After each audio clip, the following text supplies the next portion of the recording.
E outro fator muito importante do Fernão Lopes é que ele vai trabalhar com a verossimilhança. Né? Vamos lembrar que a verossimilhança é quando eu crio uma história ou eu descrevo uma história que está próxima da minha realidade. Né? Então, basicamente, as crônicas de Fernão Lopes elas vão falar da realidade desse local, porque ela vai contar os feitos dos reis desse período.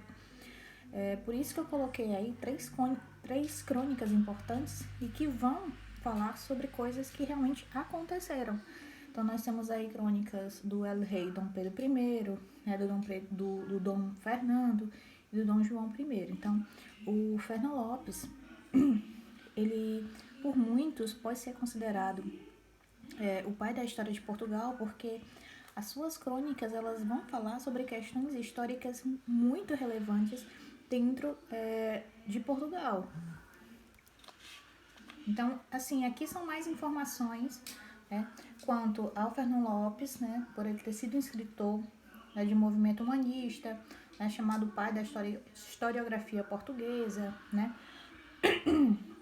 O ano, né? Aqui é tecnicamente o ano em que ele vai ser eleito o guarda-mor da Torre de Tombo. Essa Torre de Tombo era uma torre muito importante em Portugal que guardava documentos muito importantes. Né? E essa torre ela existe até hoje, só que como local mais para turistas. Né? Mas antigamente, todos os documentos importantes de Portugal eles eram colocados nesta torre. Então, bora lá. Aqui, pessoal, depois vocês deem uma pausa aí para dar uma lida no trechinho de uma dessas crônicas, certo? Aqui é mais uma biografia desse autor. E em seguida a gente vai para a parte lírica. A poesia palaciana, pessoal, é importante falar dela também, porque vem um questionamento na nossa cabeça. Será que as cantigas elas deixaram de existir? Na verdade, elas não deixaram de existir, né? Elas só diminuíram. E, posteriormente, elas acabam desaparecendo por completo nesse período de transição.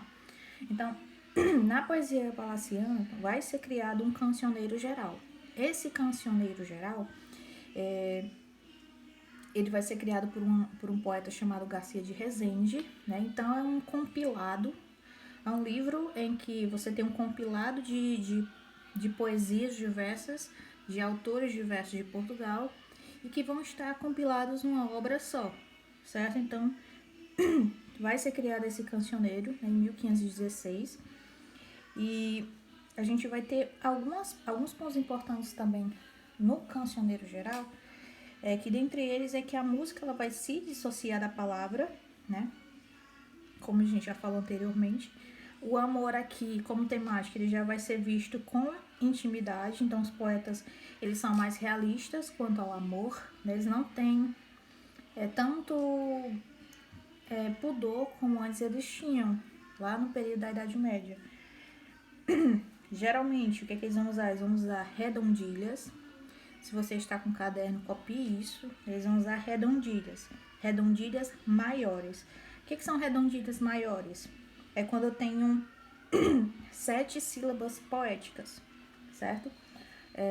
Na poesia do trovadorismo, por exemplo, nós tínhamos as redondilhas menores, que nós tínhamos cerca de 5 sílabas poéticas.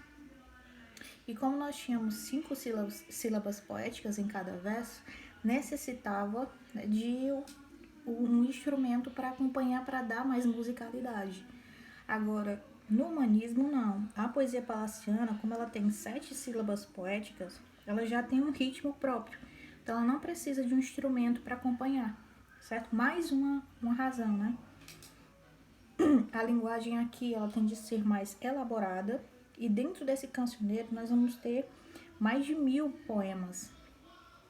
E mais de 1000 poemas de mais de 300 autores.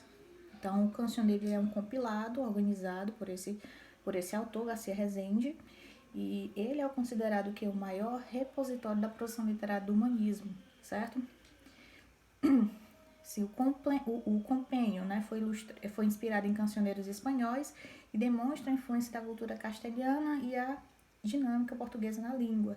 A gente falava muito no trovadorismo sobre essa mistura de línguas, né? E por isso a linguagem do trovadorismo ela era muito difícil de se compreender, porque havia realmente esse misto de linguagens. Então, as composições elas são grafadas em galego-português e castelhano, né? Não são leituras muito fáceis de se ler. Então, são poesias ligadas à situação política e econômica de Portugal. Lembrem-se aí que o humanismo ele não é muito romântico igual ao trovadorismo. Aqui ele é mais social, né? Lembrem aí que o homem ele não tinha uma liberdade para colocar a sua visão sobre o mundo, sobre as coisas, e agora ele passa a ter essa liberdade. E por fim, né, já no prólogo, né, o Garcia Rezende ele refere-se à expansão portuguesa e às glórias lusitanas no mar, né? Novamente a questão marítima que a gente citou lá no início, ela também é colocada na poesia palaciana. Aqui são outras informações pertinentes para esse cancioneiro, que depois vocês, por favor, anotem. Aqui é mais conta a estrutura desse cancioneiro, então é separado em diversidade, né, como se fossem poesias variadas, poesia amorosa, jocosa, né, que é uma poesia mais difícil, religiosa, poesia didática e moralizante, né, a crítica pesada também à sociedade, ao comportamento do homem dentro dessa sociedade, traduções versificadas, né, poesia histórica ou épica, a poesia dramática. Nós temos alguns autores que estão dentro desse cancioneiro geral português. Nós temos algumas temáticas que são batidas dentro desse cancioneiro, que é a poesia amorosa, a satírica, a religiosa, a didática ou a moralizante. São as que mais se tem, né, de forma repetitiva dentro desse cancioneiro. Pronto. E por fim, né, nós vamos para o último tópico que é o teatro vicentino. Então, o teatro popular, a poesia palaciana e a crônica, elas foram gêneros mais explorados durante o período do humanismo em Portugal. Então, nós vamos para o último, que é o teatro vicentino. Por que é teatro vicentino? Porque refere-se ao nome de Gil Vicente. Como eu bem coloquei aí, Gil Vicente ele vai ser considerado o pai do teatro português. Assim, porque assim, até então o teatro ele não era tão bem visto em Portugal. E o Gil Vicente ele acaba dando uma modernidade a mais para esse teatro português. Então é um teatro visto como um teatro popular, então ele vai criticar todas as classes sociais. Então o Gil Vicente ele não tem pudor nas palavras e muito menos pudor na crítica.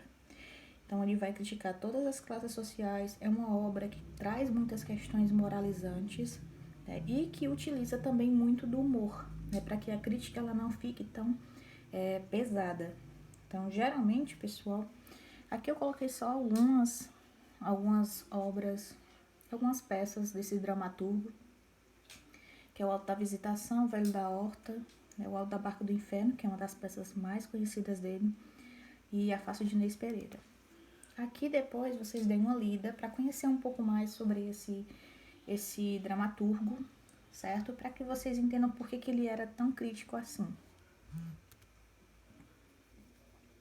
Dentre a observação eu coloquei, né? Constata-se que de sua observação satírica e suas críticas aos costumes, ninguém escapava. Então, vários tipos de indivíduos eles eram ridicularizados. Então, eu coloquei aqui o exemplo de peças em que ele critica papas, em que ele critica reis, em que ele critica a própria igreja, né, o clero, em que ele critica feiticeiras, alcoviteiras, fidalgos, né, homens ricos, judeus, moças, casamenteiras, agiotas e por aí vai, né? Ninguém escapava dos olhares críticos de Gil Vicente.